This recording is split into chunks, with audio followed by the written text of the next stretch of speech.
자존감이라고 하는 단어는 사실 일반적인 용어였어요. 그러다가 미국의 심리학자, 미국 심리학의 아버지 혹은 근대 심리학의 아버지라고 불리우던 윌리엄 제임스가 자존감이라는 용어를 심리학 쪽으로 이제 가져와서 사용하기 시작했습니다. 윌리엄 제임스가 맨 처음에 심리학적으로 이 용어를 끌고 왔을 때는 정말 단순한 공식으로 자존감을 표현했어요. 내가 갖고 있는 야망의 수준, 그리고 내가 지금까지 성취해온 것, 그 비율을 따져보면 된다. 야망이 태어날 때 작게 태어나시는 분들이 있어요. 나는 뭐 이만해도 괜찮아. 난 이런 삶 사는 거 너무 좋아.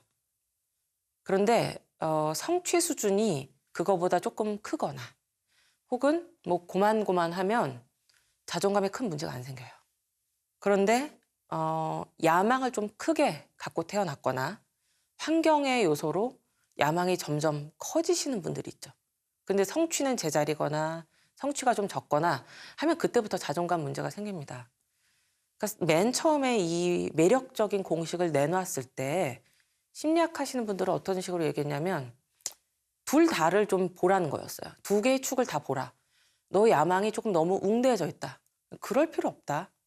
너 야망을 조금 적절한 수준으로 정리를 해보자. 혹은 성취가 지금 좀 모자라냐? 그러면 성취를 조금 이뤄보자. 이런 쪽이었습니다. 그런데 1960년대, 70년대에 그때 사조는 개인에 집중하는 쪽이었어요. 사회보다는 내 자신의 행복, 내 자신의 능력치, 내가 얼마나 가치 있는 사람인지 나한테 집중해라. 그런데 다른 한편으로 얘기하자면 그건 뭐냐면 너 탓이야 이거예요. 너의 성공 네가 잘해서, 너의 실패 네가 못해서 모든 것들을 개인으로 환원해버리기 시작합니다. 사회 안전망 이런 것보다는 너한테 달려있어. 네가 잘하면 돼. 그러니까 이게 무슨 일이든지 자존감 문제로 사실은 귀결이 되는 거예요. 내가 애를 잘 돌보지 못해요? 야, 너 엄마가 자존감이 너무 낮아서 그래요. 엄마가 자존감을 키우셔야죠. 내가 공부에 집중을 잘 못하겠어요. 다른 사람 만나는 게 너무 힘들어요. 야, 너 자존감 문제야. 네가 자존감을 높여야지. 그리고 1990년대, 2000년대 들어와서 자기계발서의 붐이 있었어요. 뭔가 여러 가지 측면에서 끊임없이 달려가야만 했던 때가 왔어요. 이것도 잘해야 되고 저것도 잘해야 되고 외향적인 사람이 돼야 되고 리더가 돼야 되고 너의 능력치를 100% 발휘해야 되고 이런 자기계발서가 폭발적으로 늘어나면서 더더욱이 자존감 높은 사람들의 유형이 어떻고 자존감을 높이려면 어떻게 해야 되는지 그런 얘기들이 폭발적으로 늘어났죠. 강의실에 한 100명 정도 학생이 있다고 할 때 학생들한테 물어봐요. 자존감 높은 분들 한번 손 들어보세요. 몇 명이나 들 것 같아요? 거의 안 듭니다. 자존감이 높은 사람이 그렇게 있을까요?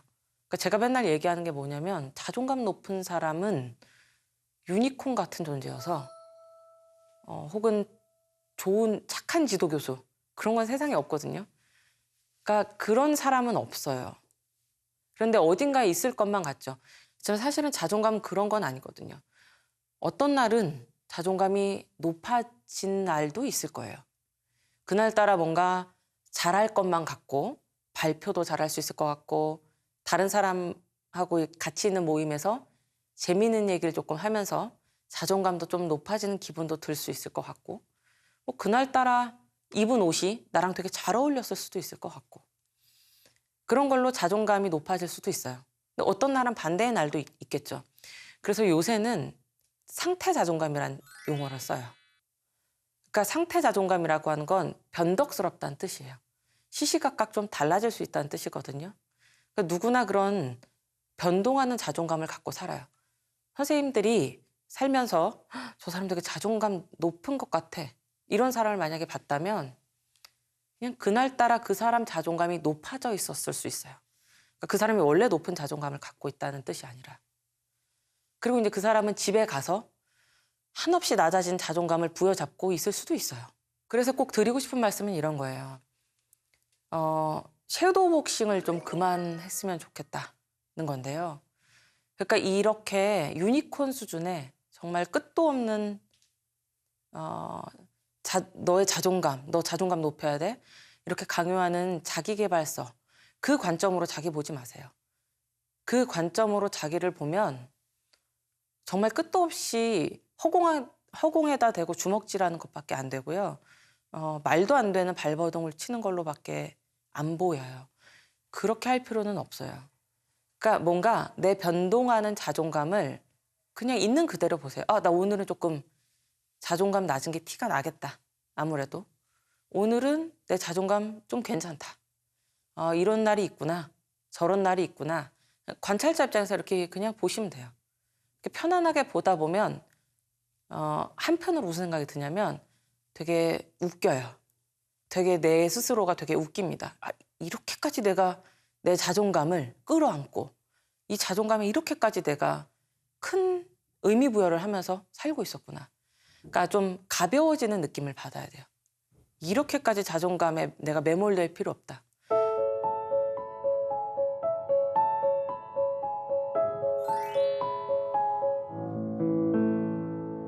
한국 사람들은 좀 뭘 많이 하냐면 아니에요 소리를 되게 많이 해요. 아니에요. 뭐 누가 이렇게 오늘 되게 뭐 좋아 보이시네요. 오늘 얘기 되게 잘 들었어요. 너랑 있어서 너무 좋았어. 그러면 자꾸 아니에요 소리를 하거든요. 이게 이제 겸손의 표현이기는 한데.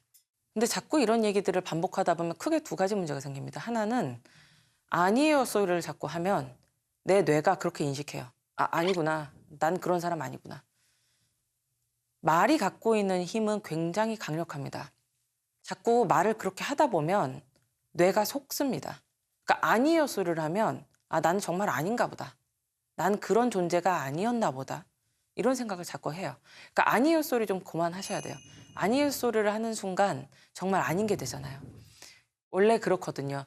물론 너무 다른 사람의 의견에 의존하는 건 별로 좋은 방법은 아니지만 우리 뇌는 원래 다른 사람 칭찬에 반응하도록 프로그래밍이 되어 있습니다.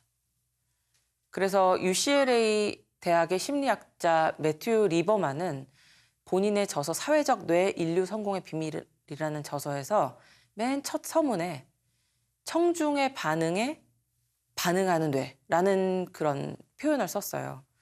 누구든지 간에 다른 사람이 칭찬하면 기뻐하게 되어 있습니다. 본인이 다른 사람 칭찬에 기뻐한다고, 흥분한다고 내가 왜 이런 거에 이렇게 일희일비하지? 내가 속물인가? 다른 사람 칭찬에 이렇게 휩쓸리지 말자. 이렇게 생각할 필요 없습니다.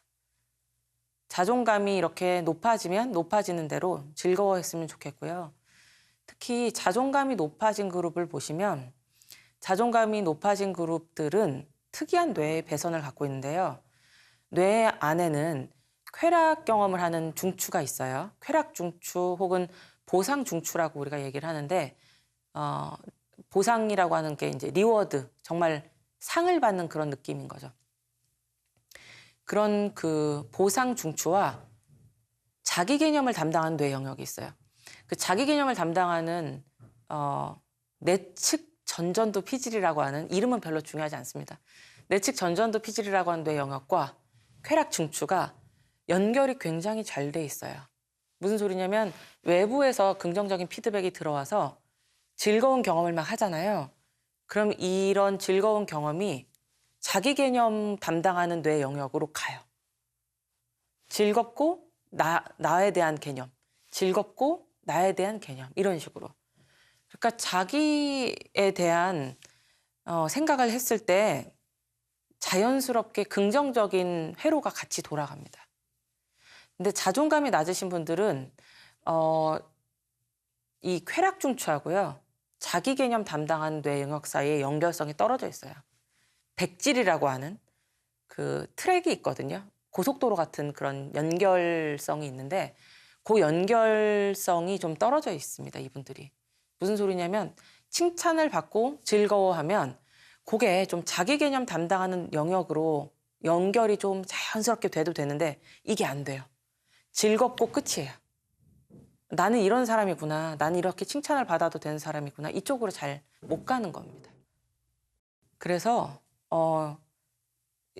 다른 한편으로 생각했을 때는 칭찬을 받으면 나는 이런 사람이구나. 이걸 본인이 억지로라도 좀 가져오셔도 돼요. 그 재료들을.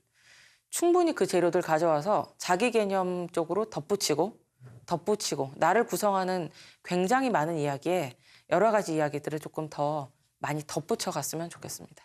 다른 하나는 선생님들이 자꾸 아니에요 소리를 하면 상대가 머쓱해져요. 그러니까 칭찬을 못 하게 됩니다. 그러니까 상대방이 자꾸 당혹스러워지잖아요. 그렇게 하지 마시고 그냥 감사합니다 하고 상대방이 주는 긍정의 에너지를 저도 긍정의 에너지로 돌려주시면 돼요. 감사합니다. 그런 얘기 해주시는 거 처음 들어봤어요. 그런 얘기 해주시니까 저도 너무 좋아요. 그게 너무 어색하면 저 같은 경우는 뭐 하냐면 저도 알아요 그 소리 하거든요. 오늘 너무 재밌었어요. 되게 뭐 말씀 잘하시네. 그러면 예, 저도 알아요. 저도 되게 말 잘하죠. 이렇게 하고 넘기거든요. 그러니까 이런 여러 가지 방법들을 써서 그냥 그 즐거운 분위기를 즐겁게 가져가시면 돼요. 그래서 오늘 마지막으로 정리를 하자면 이런 겁니다. 우리의 자존감은 나의 야망 그리고 성취 두 가지 축으로 돌아가고 있고 이 둘을 한꺼번에 좀 살펴보셨으면 좋겠고요. 두 번째로는 자존감이라고 하는 신화, 허상이 분명히 있습니다. 그것에 너무 쫓아갈 필요가 없고요. 자존감은 어쩌면 결과일 수 있거든요. 그냥 내가 하루하루 살다 보면 그리고 누군가한테 칭찬을 듣다 보면 조금 높아지는 그때 높아지는 그런 특성일 수 있습니다. 그래서 그날 즐거운 일이 있었으면 칭찬받을 만한 일을 본인이 했다면 있는 그대로 그냥 편안하게 받아들이고 본인의 상태 자존감이 높아지면 높아지는 대로 즐겁게 그냥 두고 보셨으면 좋겠어요. 한편으로는 낮아진 날이 있었다? 그러면은 오늘은 좀 자존감이 낮은 날이네. 좀 그랬구나 싶었으면 좋겠고요.